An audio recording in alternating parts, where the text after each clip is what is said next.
Evening, everyone, and welcome to a bit of an impromptu Desert Treasure 2 stream. I'm Mod Goblin. I'm not on these very often, but tonight I'm joined by Mod Arcane.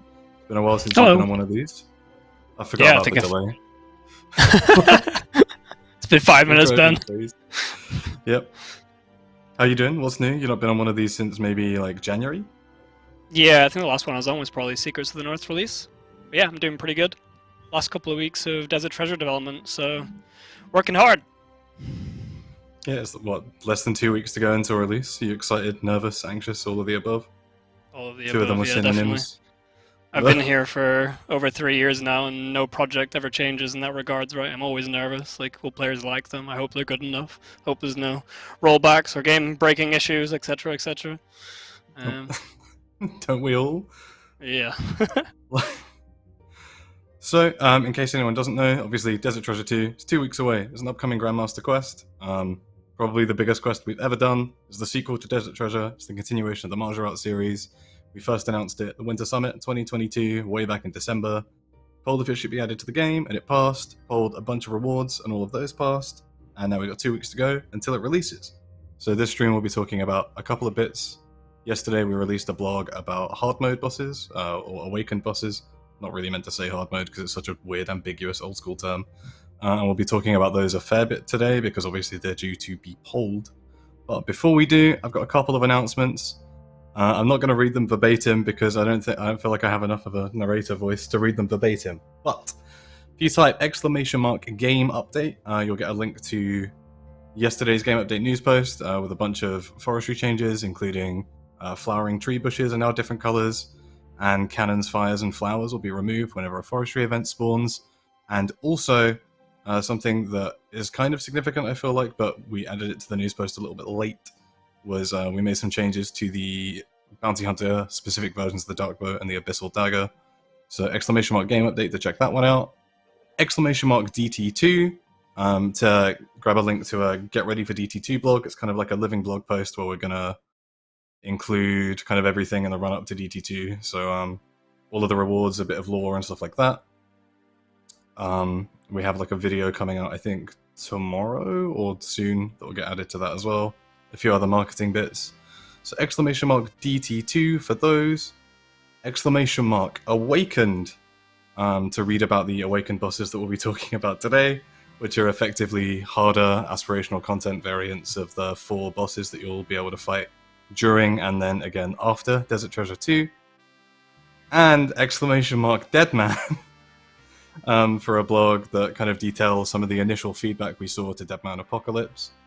I think we're probably due to update that blog a little bit early next week. No guarantees, but yeah, we're due to send that blog out with a couple of updates, I think, to clarify a few other things. And then last announcement, I guess, is there's no game update next week. DT2 is less than 2 weeks away. And I think next week we're just kind of keeping things clear so that we can put in as much as possible, make sure everything's working fine. I don't actually know much about the rationale, but is that roughly correct, Arcane? Yeah, with a really big update, we want as much time as possible to kind of just do all the final tests and checks and like code freeze, so nothing accidentally slips in or breaks something.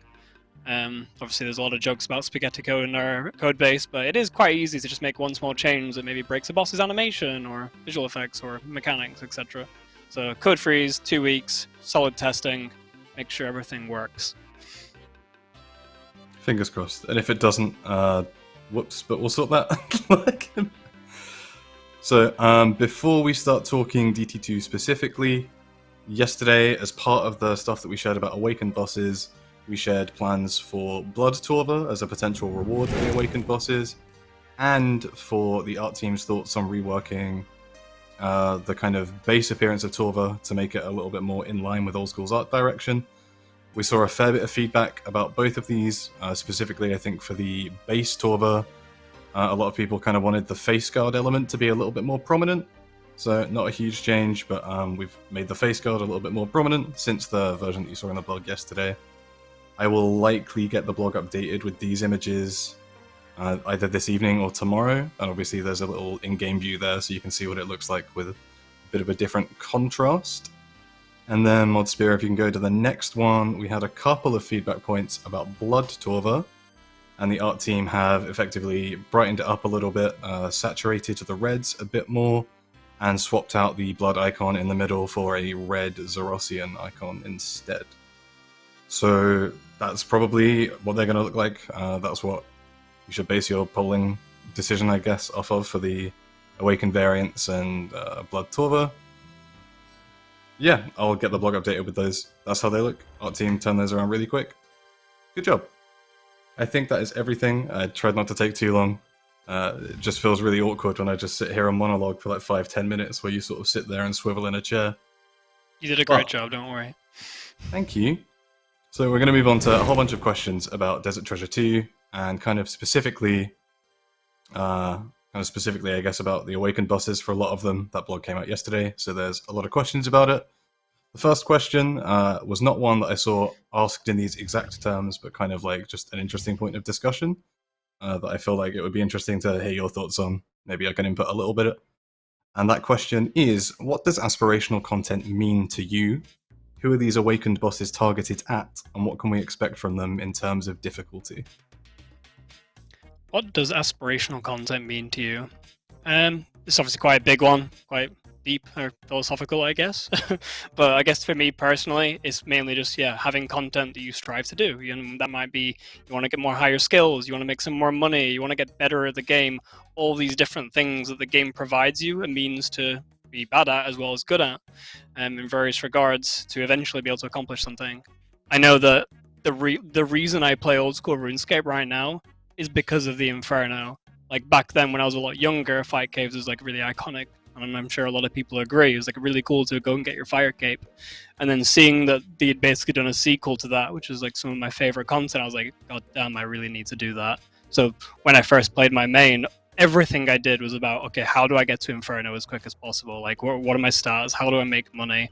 I remember killing thousands of Vorkaths just so I could eventually get my Twisted Bow, etc., etc. And like, that is what aspirational content should be. It should be that thing that truly motivates you to just push because you want to get it for whatever reason, right? Like, as much as Inferno Cape's really cool, as much as it's best in slot, it's only really like 4 strength bonus. It doesn't really change your actual gameplay very much, but it's just cool to be able to go like, I defeated Inferno, I have this cape. It's such a prestigious thing.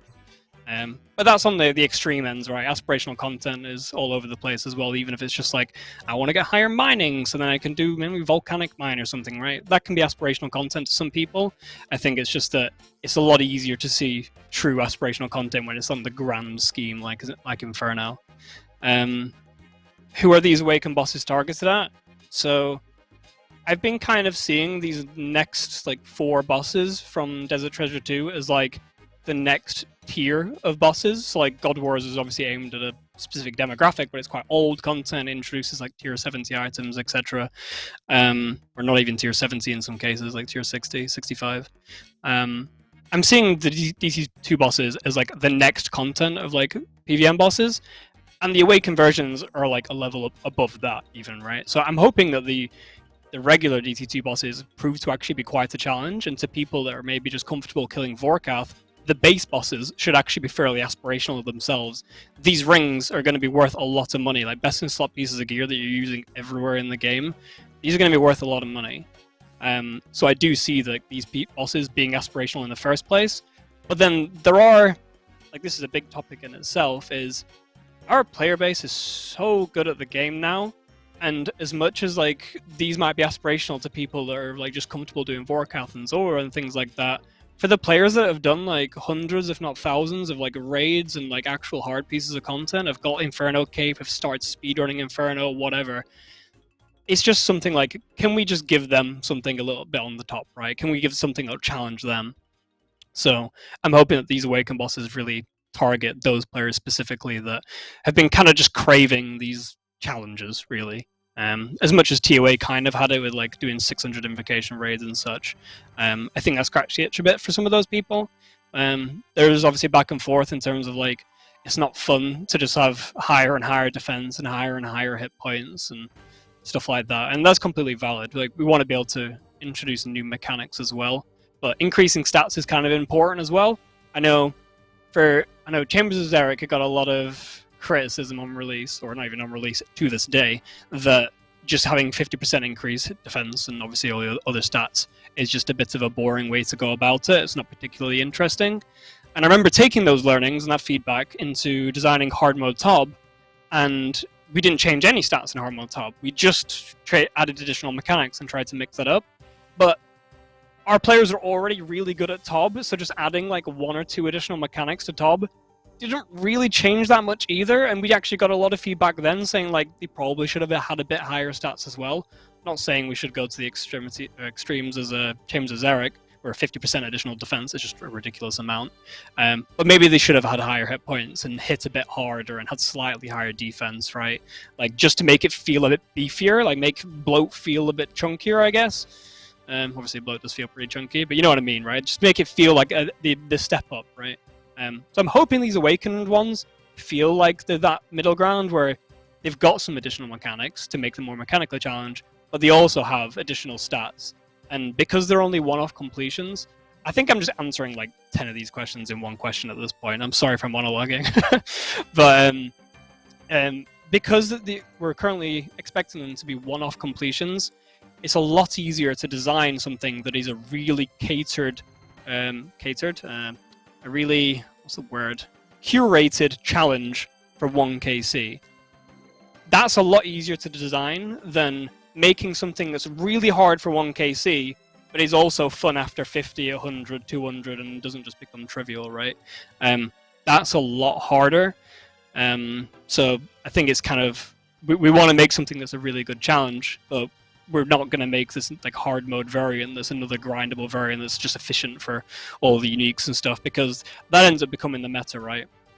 And I do think they will have better drops, but I don't think they'll be efficient for grinding the uniques. I think that we do want to have them as that, like, okay, you managed to kill this boss, as opposed to like, oh yeah, I grind Awakened Leviathan like every day, right? It's just a different type of approach to the same thing. Inferno was never designed to be grinded, right? I mean, it was very much a one-off completion. I don't think it's going to sit on the level as Inferno was for your first time if you've not got a cape yet. But I'm hoping it scratches that itch. Hopefully that answers the question. Sorry for rambling.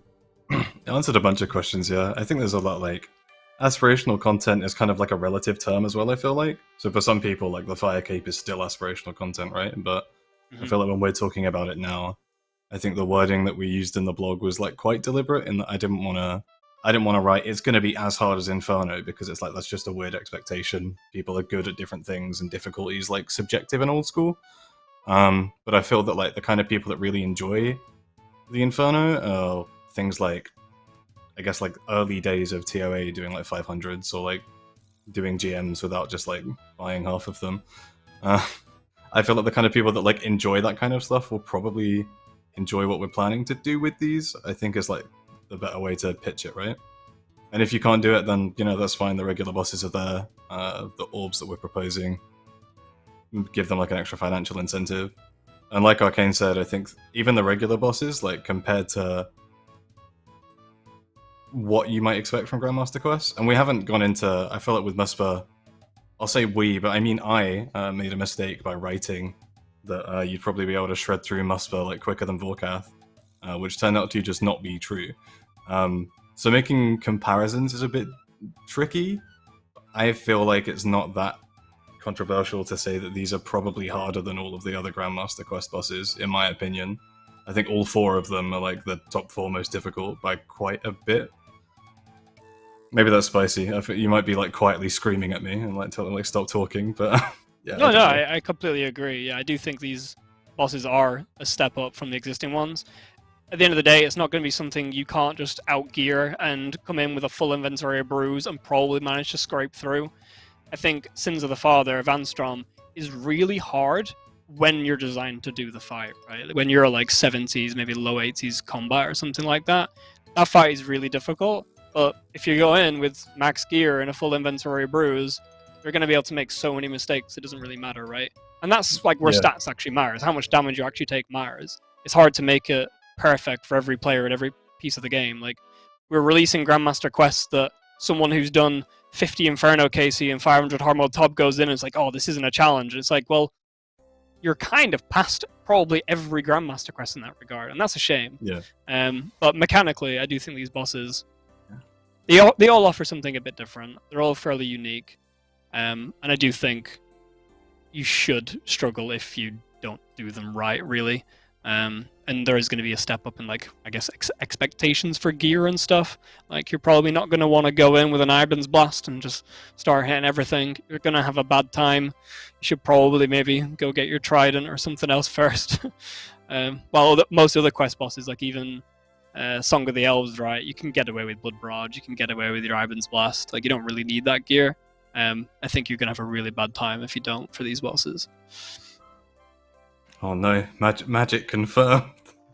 Oh my god, one of the 3 styles is used on one of the 4 bosses? God damn. Yeah, I mean, there's 4 bosses, come on. Like, kind of a safe bet. Like, one of them's a summoning boss.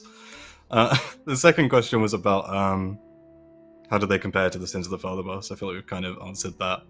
The next question then, I guess, which touches a little bit on the orbs and the way that you unlock them. And I'll say as well as we're going through, I've not grouped the questions specifically by topic. For me, I get really bored like hearing somebody talk about the same one minute part of something for like 20 straight minutes, so I've tried spreading them out.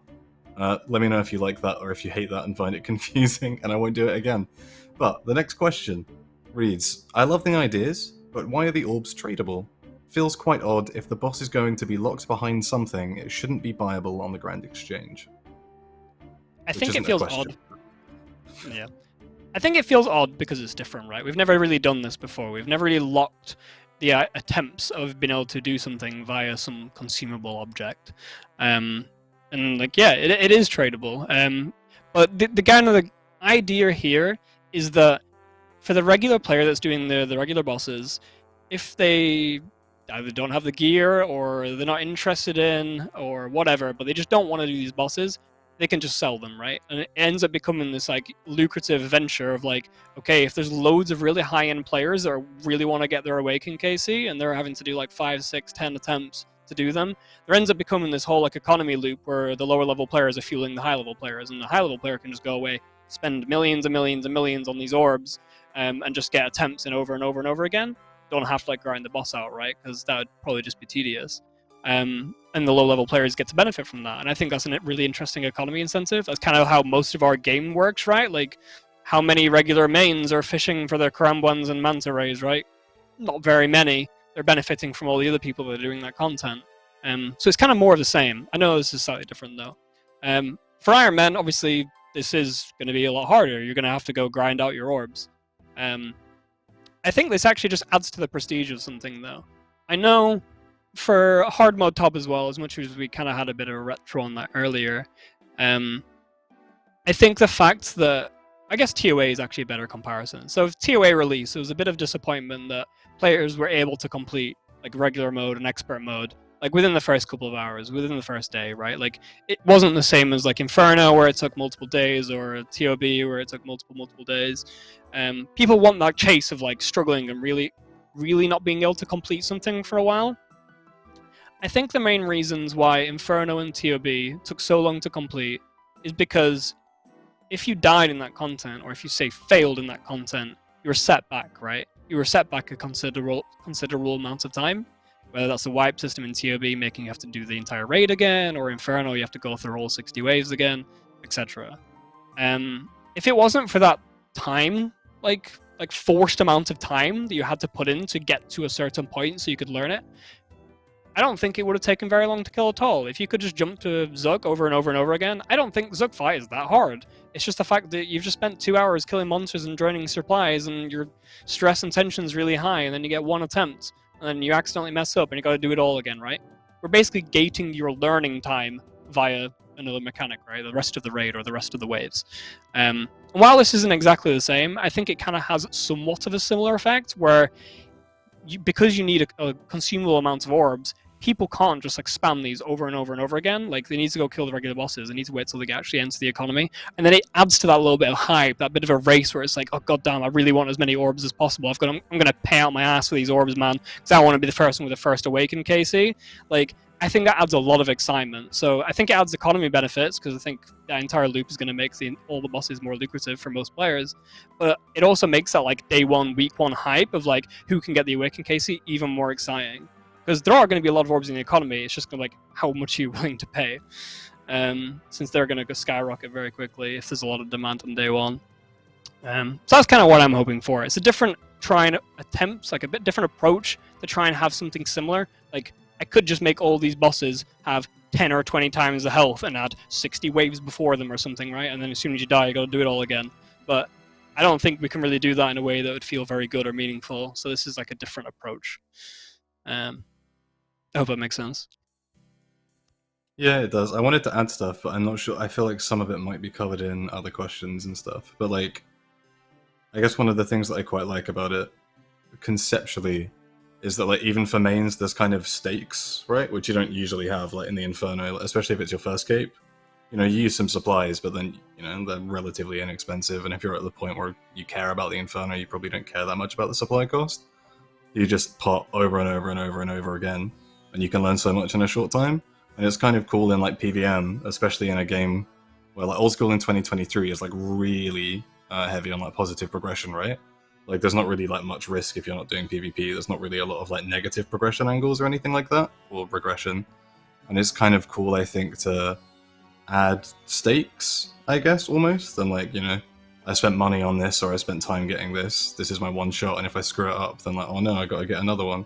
Like, I think that's exciting, and that makes it interesting a little bit, as opposed to just like, oh, I die, I can just run back in, just learn everything instantly. I completely agree. I think it has so much potential to add interesting dynamics to encounters like this. But at the end of the day, if it comes in the game and you guys try it out and you don't like it and it's just more annoying than you don't really care for the benefits, then we just won't do it in the future, right? We're just trying something new and we think it might be really cool. Yeah. It's just nice to be able to experiment with stuff, right? It's cool to like try new systems, see what sticks, and if people really like it, then you can always take learnings, right? Whether that's things like this, whether that's the invocation system from Wraith 3 and stuff like that, you know? There's always like bits that we can like plug in, take out, or mess with and improve on in future.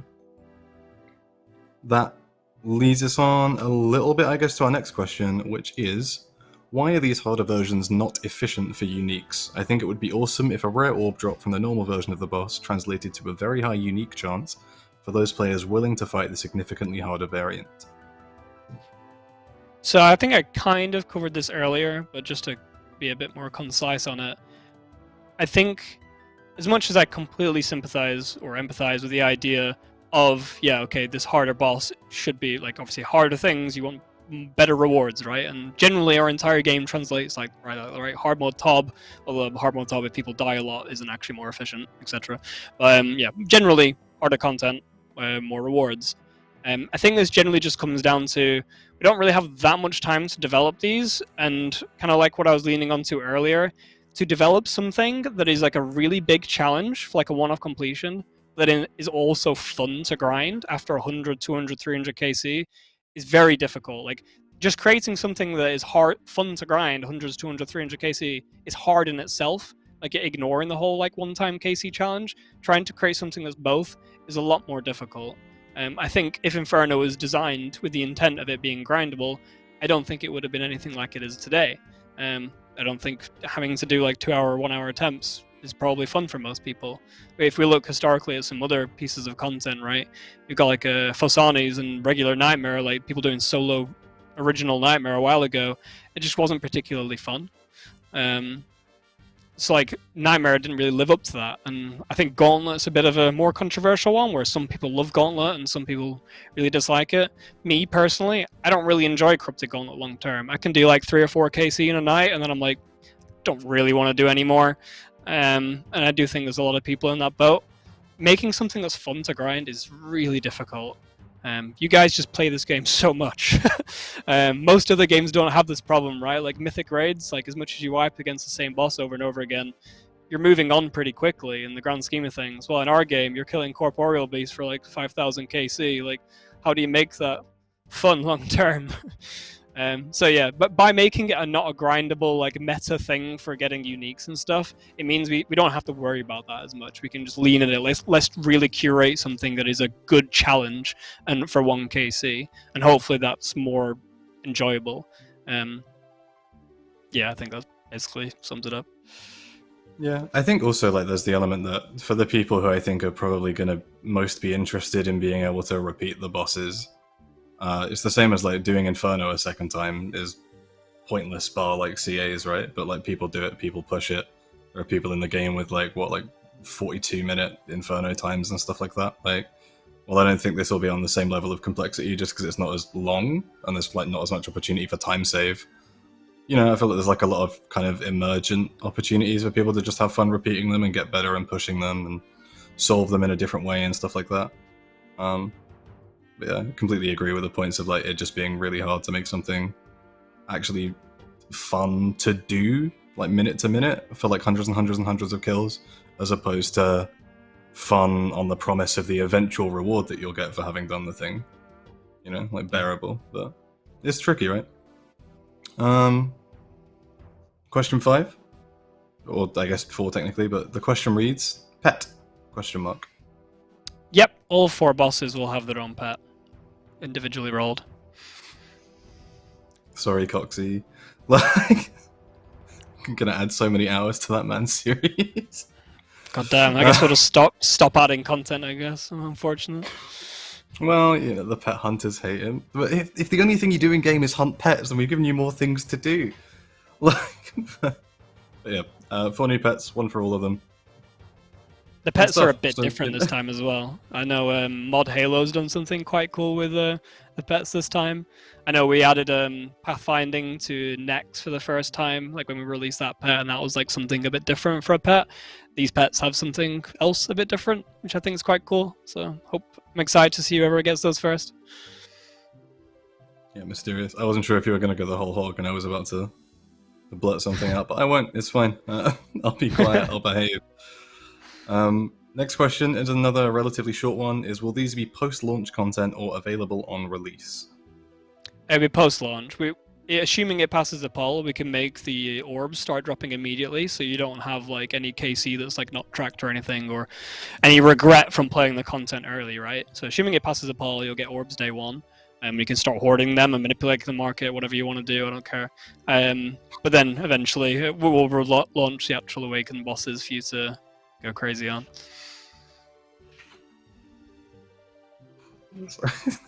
You can start manipulating the market, okay, bro. Like... Alright, I'm trying to see... This next question is... And then just DC. Or that was... Oh. Oh. No. Gob, come back. Hello? Hi. Can hear you now. Sorry. Yeah, this happened to me in Chambers yesterday, and all I saw was the flame wall projectile coming towards me when I was on like 62 hit points. That was dreadful. Anyway, I'm back.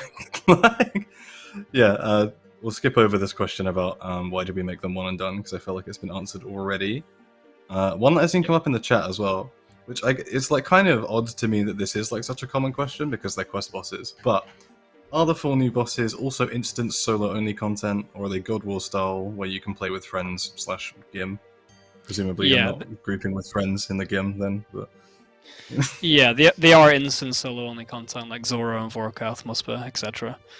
We did investigate the idea of maybe trying to have some of them as like maybe duo bosses or like group bosses, but it's just really awkward when it's in a quest. Like that means they have to work as like a solo boss as well, because we're not going to have group questing all of a sudden in that regard. So it was just really odd. So we were like, okay, developing 4 bosses simultaneously is hard enough. Let's not make it more complicated.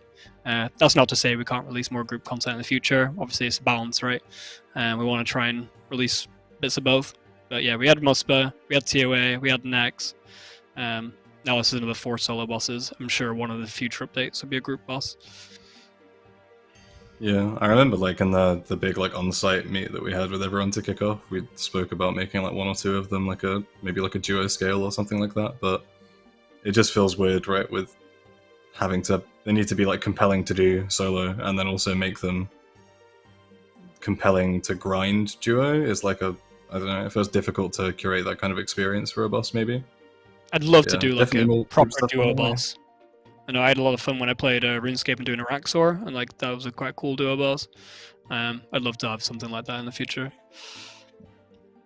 Yeah, I think duo is just a cool scale that I'd love to see us do more, like just forced two-person content. Like, would be kind of interesting to me. Or like if you solo it, it's like twice as hard. But I have like a thing on my.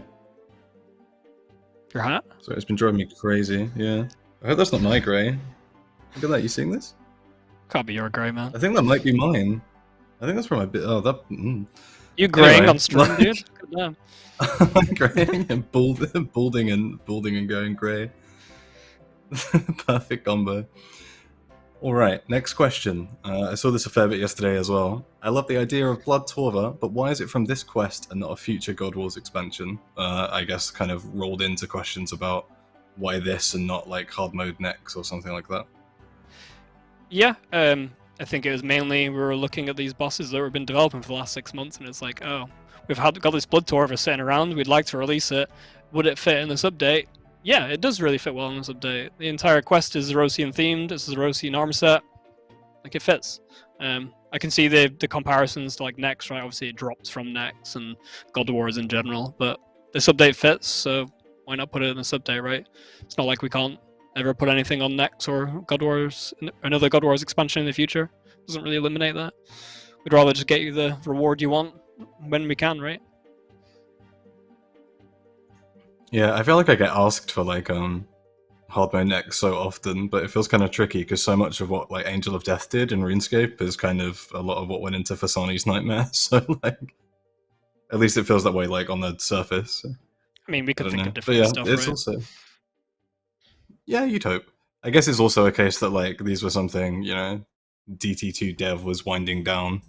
We had some extra time. We had 4 bosses. We felt like we could do this with the DT2 time to work on DT2 as opposed to be like, all right, we'll do a next hard mode, right? Because there's no like, who's to say when we'll actually get like time assigned to release that or invest in it and get all the art and like QA budget set aside to actually like deliver something like that. Right, next question is a bit more of a general one about some of the rewards. And it reads, for the Scepter, so the Ancient Scepter, i.e. the Ancient Staff combined with the Ancient Icon from Muspah, will the imbued versions, something we proposed as a DT2 reward, be tradable, or can we do something with the extra icons? They're untradeable, just like the original Scepter as well. I think it'd be pretty weird if you went from untradeable to tradable like that. There's currently nothing to do with the extra icons and your additional scepters after your 4th one, right? Because you'll pretty much want 4 ancient scepters, and then you'll get the new 4 gems and make your 4 different scepters with the gems inside of them. And then after that, all the duplicates are kind of just useless. I would like to put a use in the game for them at some point, but as of right now, no plan to use. Fair enough. Another kind of quicker question at the minute. Where was I? I've lost where I was on my sheet. Oh yeah. Will the Blood Torva drop be guaranteed or RNG-based with a high drop chance? I don't think we spoke much about the specifics because I'm not sure that we have them like locked in yet, but just any thoughts, I guess, on... Yeah, I guess it's not locked in, but the current plan is, assuming it all passes, you'll get 1 KC at each of the 4 awakened bosses, and then once you've killed like the 4th one, the final one, it'll drop. So it'll be a guaranteed drop, but you need to get 1 KC at every single one to get the kit. Fair enough. And when you say the kit, is that an item that can change the appearance of all 3 pieces of Torva, or is that 1 kit for 1 piece? Yeah, it'll be 1 item that you'll be able to use on all your pieces, so it doesn't consume itself or like attach to it. It's currently like, the idea is like it's like a blood dyer or something like item, so it's like you're injecting like blood essence into your Torva. It's like the thematic tie. Yeah. Fair enough. We're going through these way quicker than I thought we would, by the way. I've horribly misjudged how concise we'd be, as opposed to how few questions I put. So if you have any cool questions in chat, start dropping them, and I'll get them added, and maybe we'll pick some to go through if we run out of prescribed, that's a word, prescribed questions. God. Next question, we covered it a little bit, but I feel like there's maybe a little bit more to say, and it's a bit of a spin, is My only concern is after a while, higher level players may want to just farm the harder bosses for enjoyment, but would be gated behind orb drops. What are your thoughts on this? For a high level main, they can just buy the orbs, right? So yeah, they're gated behind them, but Yeah. depends on the price point. But if you do genuinely want to farm them for enjoyment, then you definitely can. And they won't be bad to do or anything. And I think the goal would be to have a higher unique chance on them. It might just not be necessarily higher uniques per hour. So it's not like you're going to be getting screwed or anything like that. But yeah, if you're an Iron Man player that really wants to just farm these harder bosses, then it's just going to be the same as every other problem an Iron Man has, right? Like, you've got to work for your resources. Yeah, it is weird that even for me as someone who like plays Iron all the time, like, I don't know, I'll get like people like, my instant thought when somebody's like, what about me on an Iron Man? And I'm just de-Iron. Like, I don't like, I only play Iron, but it's like that's what I signed up for, and the game is infinitely easier for an Iron now than it was when I made the account. I don't know, if you don't like it, don't do it, or change the game modes. So I'm gonna get so much hate for that, but I don't think the orbs are gonna be so crazy rare as well that you'll be spending like 200 hours per attempt at like one of the regulars or anything like that, right? I think the idea would probably be like you might be able to get an orb every hour or so. Like if you're grinding hard efficiently, maybe 2 hours. So it's like not really rare or anything. And I think for me it's one of the things that adds stakes as well, right? Is like, I don't know, if I've done 100 of a boss and I've gotten like 2 of these Awakener's orbs, it's like, damn, I spent all this time and now I've got like my attempts. You know, I've watched all my videos, I've looked through all my discords for all the like weird niche methods and streamables from people named after Pokemon or whatever. And you get in and it's like, I've got these 50 kills worth of my time up for like at stake. I don't know, I think that's cool. I quite like that. Yeah, you have to put so much more effort into your attempts, right? Thankfully for an Iron Man as well, like you kind of solve your own problems somewhat, because for an Iron Man you're probably going to be getting hundreds of KCs at each of these bosses, right? And just netting in a bunch of orbs passively. And then once you've finished all your grinds, you've got all your rings, you've got all your Virtus, you've got the axe, whatever. Then you're like, okay, I've got these stack of orbs. Let's see if I can do this, right? If you then proceed to send all of your orbs and fail every attempt, every single boss, and I don't know, maybe you should have prepped more. But yeah, I think that's part of the game mode, right? It just makes it even more prestigious when you do get it on your Iron Man. If you do see that, then you know that they grinded for their own orbs. Yeah, I mean, who knows? Maybe I'm out of touch. Maybe we're out of touch. Maybe it gets like Giga complained about and it wants changing. But we'll see. I feel like the balance on them should be like pretty good, to be honest. And it's like, again, to be at this point anyway where you like really care, you'll want to be an Iron with full Torva, so you're probably used to just enduring pain. You know, all the yellow potions go down the big hole in the next chamber. Right, next question is a little bit more general again, and it's for the Virtus robes, each of the bosses has a chance to drop a piece or each piece. The person is effectively asking, does each boss have a chance to drop all 3 pieces? I think this kind of stems from like an older blog where I think really early on we were saying that I think you might have to get components and then like assemble them into the Virtus pieces so that we had like a decent split between 4 bosses and 3 pieces. But I think we changed that approach slightly and was wondering if you could fill this player in, give them some context. Yeah, so there's no components or anything like that for Virtus. You will just get an entire piece of Virtus drop. Every boss has a chance of dropping any piece of Virtus, pretty much. So if you get the rings from every single boss, you're probably going to finish your full Virtus. Fair enough. You're giving really concise answers. We got 2 questions left, though, and we're on chat questions, so please send them in, I beg. I mean, we can just ramble, it's fine. Yeah, we can just ramble, or we can just take them live from the chat as well, it's fine. Next question is about the Ancient Sceptres, and asks, would we be able to swap out the sigils, like how you could swap out handles on a Godsword? Or hilts on a Godsword, I guess. Or is it like a permanent upgrade similar to fortifying Masori? It's a permanent upgrade. So you'll be able to put your gem in your scepter, and yeah, if you want to get all 4, then you'll want to have 4 icons from Muspah. But I think that's well within your reach. If you can get all the gems for all 4 of these bosses, you can go send a couple hundred Muspah. That one's gonna be popular. Muspah's good though, but I feel like I don't know, if you're like I guess no, you'd be a main anyway, and the ancient icon's untradeable. Never mind. All right, next question, and the last one that we had like pre-written. Asks, so what happens on the what happens to the imbue on the rings after you break them down? This is talking about the Fremenic rings. Is that time in Nightmare Zone wasted and those points lost? You can unimbue your rings and get your points back. So no change. Yeah, it's probably also worth saying as well that the new rings, so the Ultor, Bellator, Magus, and Venator rings, aren't imbuable. The stats that they have are the stats that they'll have. You don't need to imbue them.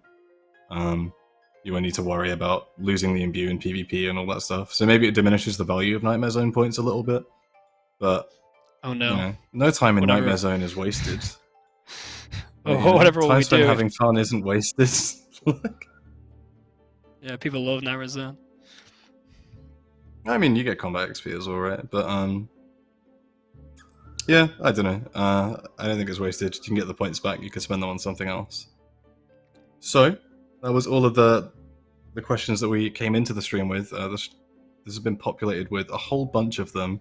I don't know how quickly Modspear will be able to get them up on the stream, but we'll open with the first one, which is: will you release drop rates on release this time, or are they delayed? It won't be on the release day, but it'll be within like a week or two. I think that's what we agreed on after TOA or Secrets of the North. Within 2 weeks. Project. Yeah. So yeah, we might need to make any changes on release day if a boss is being killed like twice as fast as it should be. Then we don't want all of a sudden that unique to just be completely tanked in value, right? We want everything to be in a good place, whether that's any resources that are coming in. And obviously with Muspah we changed like how many resources were coming in because people were killing that boss faster than we expected. We didn't change any of the unique rates for that boss, but we did change all the resources like snapdragons and things like that. So we're gonna have the right of just changing those things, and then we'll release the rates once we're happy. Yeah. I need to AFK for like a couple of minutes. I'm sorry to be such a nuisance. I don't know if you want to just like keep going through questions and answering them. Sure. Or yeah. To chat quickly. I'll be like 1-2 minutes max. I just need to sort something out. I'm really sorry. It's all good. No worries. Are the quest versions still doable for questers or non-aspirational gamers? They will definitely be a challenge. I'd like to believe they're as hard as Vanstrom was when you probably originally did Vanstrom, but they kind of expect you to have slightly higher stats than what Vanstrom's going to expect, right? Like you can do Vanstroms with like base 70s, and it'll be a rough time, but you can just about do it. You're probably going to want, I mean, the higher stats you have, the better, right? Like if you're going in with max combats, you're going to have a much more comfortable time, especially with like gear and stuff as well. But yeah, I wouldn't be going into these bosses with base 70s and expecting a good time. You can definitely kill them, but you're going to want to be good, and you're going to want a handful of attempts to actually figure out what's happening, right? So yeah, they're going to be hard. They're probably going to be the hardest quest bosses we've ever released. And we're probably going to keep doing that. Every time a new Grandmaster quest comes out, I imagine, if the quest focuses on combat, they're probably going to be we're probably going to level it up, right? We're always going to be pushing you guys harder and better. I think it's actually quite important that we do that as well, because I do think Old School has quite a big problem right now in terms of the gulf between like a more like casual like skiller that's like creeping into PVM a bit, like doing barrows maybe, towards like jumping into Vorkath and doing all these Grandmaster quests. And then there's an even bigger gulf into like actually doing somewhat difficult bosses like Zulrah, and then eventually TOB and raids, and hopefully then these bosses as well, right? I feel like there's quite a lot of big gaps that they're not very smooth. I think TOA did a pretty good job in terms of allowing someone to come in at a pretty low level, and then obviously you just keep piling on invocation after invocation, and it gets like smoother and smoother and a bit harder and a bit harder, and people can like ease themselves like, quite naturally into PVM. So I do think TOA was pretty good in that regard, but I do think we can do more of it. And I do think quest bosses are a really good place for that. A quest forcing you to do some PVM gets you out of your comfort zone a bit, gets you more comfortable with things like that, and then maybe actually killing the bosses post-quest feels a bit more like palatable, and then eventually going into raids, because we have released a lot of PVM content in the past like 4 or 5 years, And if you're not interested in PVM at all, that's a lot of content you're missing out on. So I think it really is our job to kind of get you guys more comfortable with this in hopefully nice ways. We don't want to just throw you in the deep end and force you to do ridiculous content. Like, we're not going to release a quest that's as hard as Inferno, right? But I think it is our right to kind of push you guys a bit to get you a bit more comfortable step by step. Sometimes we might miss the mark and push a bit too hard, and then like, oh god, this is too much of a leap, and maybe we nerf the quest versions of the bosses in accordance to that, right? Like maybe you guys have that feedback on launch. But yeah, I think we should be trying to push it a bit. Hi, Gob. Yeah, I'm back by the way. Yeah, I feel like I caught like the tail end of your like response and stuff. I feel like it's an interesting one in that I think there are a lot of people who obviously kind of like they want their quest cape for the Lumbridge Elite or just to have done the quest cape and stuff, but are like a little bit scared of it getting more difficult.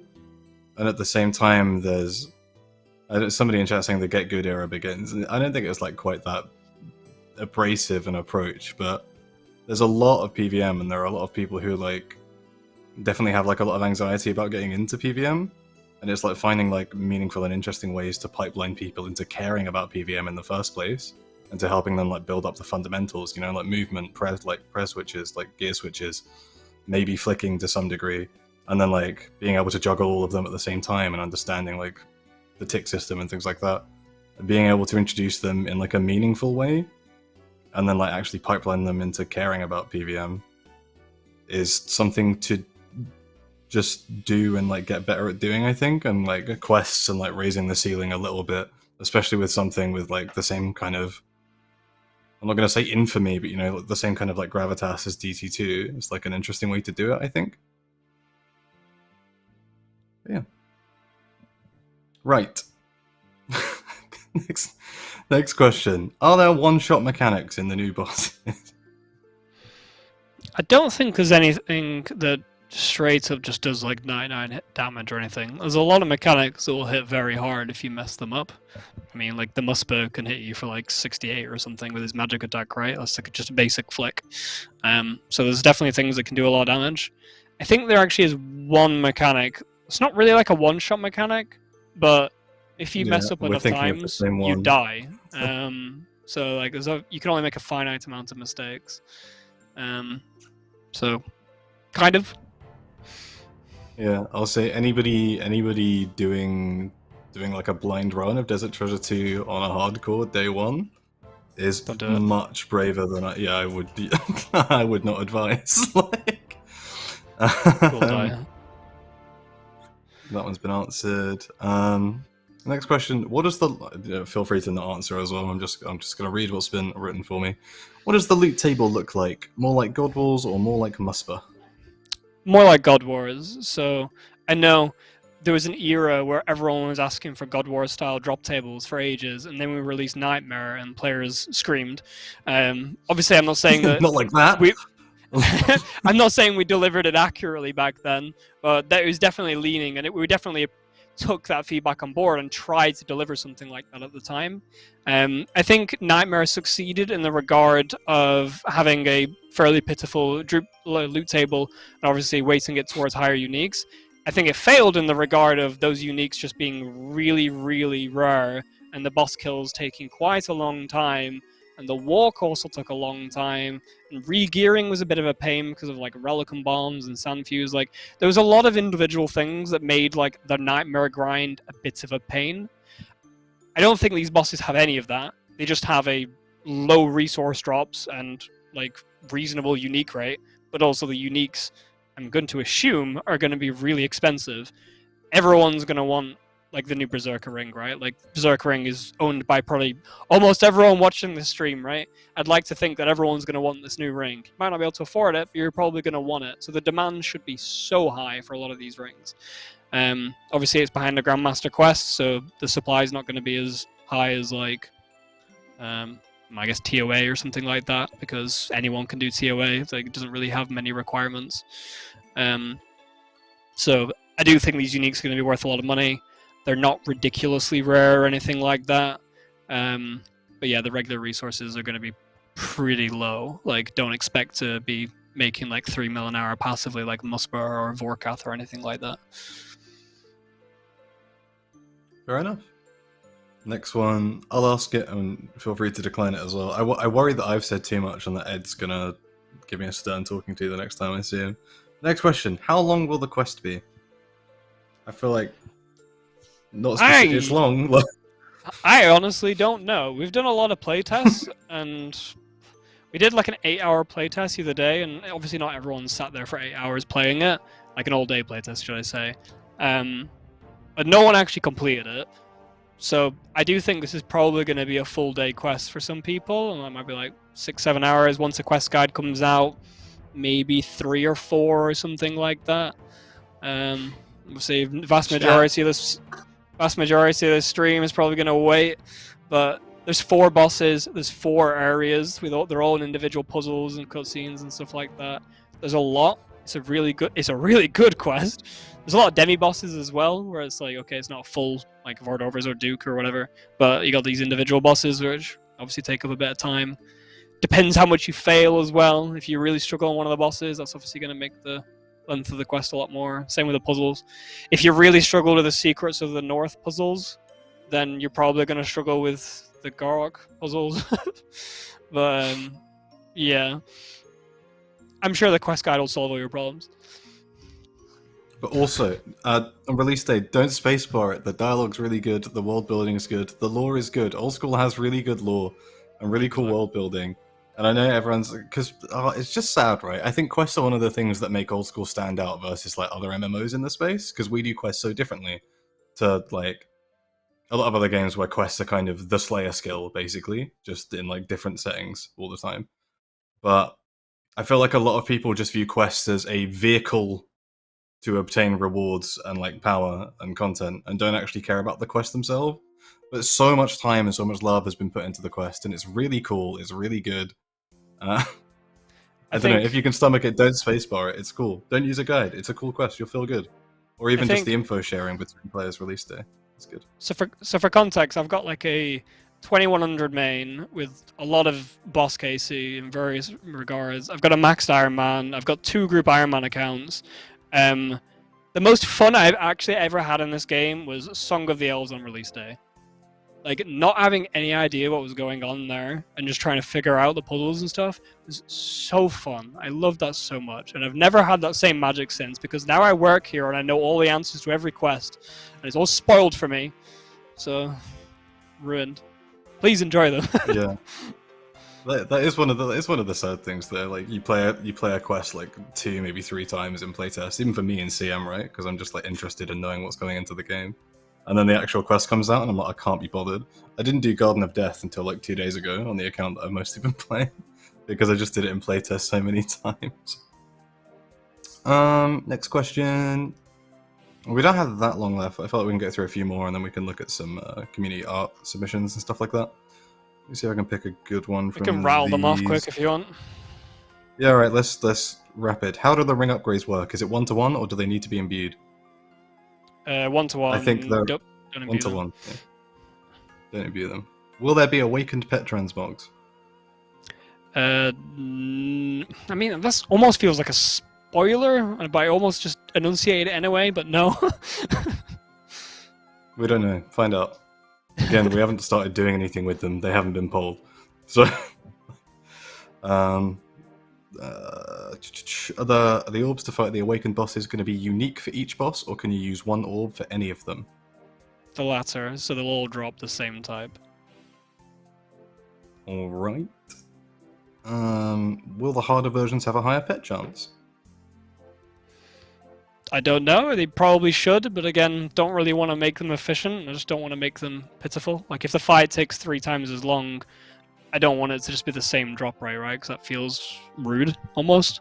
But I don't really want them to be the efficient method of doing any of these things. Yeah. How long is each boss fight on average? The answer is it varies. Like... Yeah, I mean, there's 4 different bosses. Yeah. Different bosses, Less different than 10 vibes. minutes. Less that is a low bar. Like that is like some of them are like 90 minutes. seconds. Some of them are like 2 or 3 minutes. Some of them like 3 or 4. So it's like within that range, if you want to It's not a Fosanis, it's not a regular Nightmare, it's not a Nex. I don't even know what the best kill times are for Nex these days. But yeah, some of that is I don't have like a Vorkath range. Fair. What combat stats would you recommend for these bosses? Maxed. Well, yeah, would recommend. Required, I feel like, I don't know, high 80s, mid 80s. Yeah, maybe is like more comfortable for the post-quest versions, and then if you're doing the awakened versions, then yeah, maxed or. It's just weird, right? Because our game is so skewed towards higher stats. Like stats matter so much. Like, I know you've shared around the picture a lot, where it's like, oh yeah, Arams with like 99 mage is better than like Ancestral with like 90 mage or something like that with Max Sire. Watching my friends with 90 mage buy like an Ancestral hat, and I'm like, go and barrage for 2 hours. Like, yeah, please. It's like stats matter so much. So if you're not doing anything for the next 2 weeks, AFK your combats. Highly recommend. It'll give you any advantage you need. But yeah, like if you're really good, you're gonna be able to do with them with like, I don't know, RCB or a D-skim, right? It's like the TOA meme on release. People doing it in like Iban's blast to RCB and a D-skim. Like if you're really good, you're gonna be able to do that. There's nothing stopping you. But the worse you are at the game, the better stats you're gonna probably want to at least give you that like leverage. I mean, obviously for the playtest we had, you know, Pure Spam was one of the playtesters, and he's washed and was doing it in 1 def gear, and he was fine. So you'll probably be all right.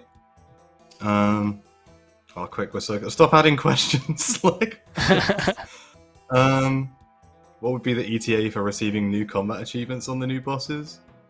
No ETA, but just sometime after release. ETA at some point. I'll say Pure Spam and I are friends, by the way. That wasn't intended as like hard flame. Like, I feel like it might have come off that way. Like, but it's not at all. Can we get clue scroll drop rates confirmed along with the unique drop rates? Sure, I'll ask about that when we release them. Do you think new rings will be able to compete with the Lightbearer? Situationally, yes. Yeah, I mean, if you don't care about your max hits in whatever regard, then Lightbearer is still good. It's probably going to hurt the demand of Lightbearer somewhat, since right now Lightbearer is really good if like you're not using melee. Like you were just going to use an archer's ring and you don't care about the accuracy, right? But obviously with the new ring, it's got range strength, which might actually give you a max hero too.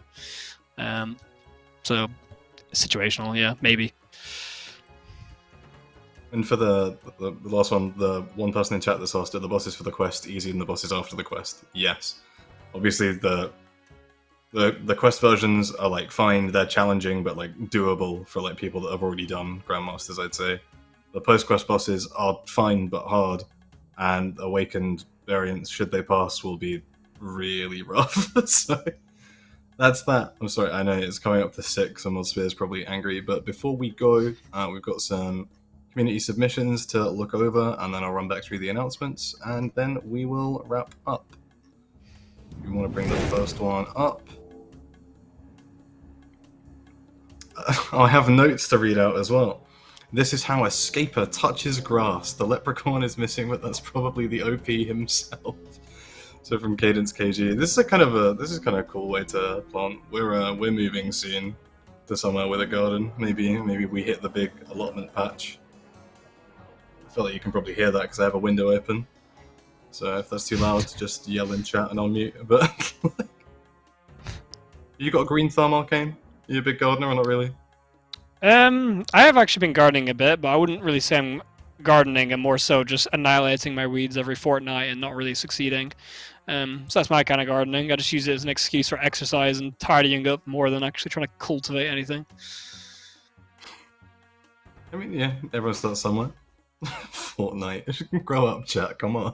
Like, all right. Next up, we have some hand embroidered oven mitts from Frederica Irving. Really cool. A cooking and fire making one. I love these. My favorite kind of like old school creations are people that do weird stuff, that don't do the obvious stuff, right? People that make like rugs and bags and I guess oven mitts or like clay sculptures. Like, I just love people that do like weird stuff that like you wouldn't really expect a little bit, like as opposed to like a t-shirt and stuff. Yeah, these I hope really they're not cute. making too many fires. God damn. Yeah, I guess you'd hope so. Up next, we have a three-headed good boy, printed with smooth resin, very high detail, from Idea Printing, I'm going to presume. That's how it's meant to be said. Big Cerberus. Yeah, this looks sick. I'm just, I'm back to grinding Cerb on my Group Iron Man at the moment, and it took me nearly 1800 for prims on my main, so I have a hate-hate relationship with Cerberus. The pet's cool, though, and this looks sick. Gonna need to get 512 of them commissioned to hit drop rate. That damn expensive hobby. That's really cool. I love a lot of like old school 3D printed stuff. I have like an omelet somewhere. It's like way behind me. Damn, I just love that. Visible. I make a really shit joke and you're like, that's cool. Yeah. I want to go. I was about to say I want to go home. I'm already home. But, all right. Up next, we have a. Oh wait, here we go. It's a little omelet from Big SD, which is very cool. Big fan of 3D printed stuff. Anyway, up next we have a lap table from Sam the Noober, hand painted by his GF, who cost him 10k. I didn't write that. I didn't put that in.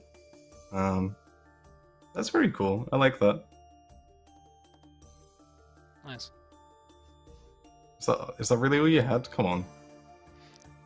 Lap table? That's good to eat dinners off, you know? You could, or even just like a little laptop while you're watching TV, you know? Just sits there. Away you go. Get gaming. And up last, holy, okay. Up last, we have a wise old man tattoo that's the start of a sleeve from Dat Adam Boy. This is probably the nicest old school tattoo I've ever seen. This is insane. This is so clean. If you're watching this, Mr. Dat Adam Boy, if you're in the UK, I beg you tell me who did this. This is really cool. Hit me up on Twitter or anywhere, but that looks hard. I love that so much. That's really cool. Do you have any tattoos, Arcane? No. I've always been too indecisive. We should get a little Arcane Spirit Shield. on your neck. As well. like yeah, on my neck. Both sides. Neck tats. Anyway, sorry. I've lost the plot. It's past 6. Right, I'm going to run back through the announcements really quickly, and then I was going to say you can leave. You could leave anyway, but luckily for you, the stream won't be live anymore, so you can watch something else where I'm not there. First of all, just a huge thanks to Arcane for coming on talking a bunch about Desert Treasure 2. Hopefully you guys are excited.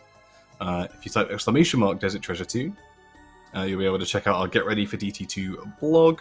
Obviously, Desert Treasure 2 The Fallen Empire releases on July the 26th. That is not even 2 weeks away. There's a whole bunch coming. Obviously, the other thing that we've been talking about DT2-wise most of the stream are the Awakened bosses, so ! Awakened, and you'll be able to view the blog that we put out. Was it yesterday? It was yesterday. You'll be able to view the blog that we put out yesterday about the Awakened bosses. There will be a poll question in game for that alongside poll 80 stuff, which you can probably expect. It's either tomorrow or Monday, I'm not sure which one, but poll 80 is coming soon as well. And the question for the Awakened bosses will be alongside all the poll 80 questions, which has some TOA stuff, a whole bunch of Wildy stuff on poll 80 as well. So if you're interested in either of those things, then keep an eye out. And a bunch of other miscellaneous stuff, as is usually what happens with qual polls. !Deadman to check out the initial feedback blog for Deadman Apocalypse. A whole bunch of changes and some more bits for me to add towards like the bottom of that table at some point that I'll get around to doing at the start of next week, so keep an eye out. Hopefully you can hear me over the passing plane. And finally, ! Game update to check out yesterday's game update. A couple of changes to forestry, changing some of the colors of the flowering tree bushes, and also having it so that cannons, fires, and flowers are removed when a forestry event spawns. Some other forestry changes, and also a couple of bounty hunter changes to some of the BH-specific weapons. I'm heavy biased because they're worked on bounty hunter, but we didn't write it in at the time, so important to put that in. And yeah, on screen right now, Blood Torva, we made some changes. The art team sent these over. I think they're probably going to wind up on Twitter as well. I'm going to presume that Mods Skylark might have tweeted these out, and I'll get these thrown into the blog tomorrow as well. But yeah, did you have a good time, Arcane? Did you have fun? Yeah, it was good. I enjoyed this. Okay, so I don't know. I was expecting a long form answer, but yeah, thanks for coming. Thanks everyone for watching. Look after yourselves and have a good weekend because I won't be seeing any of you since. But cheers everyone, and make sure to vote next week. That's all I got. DT2, 13 days away, 26th of July. Have a good one. Bye.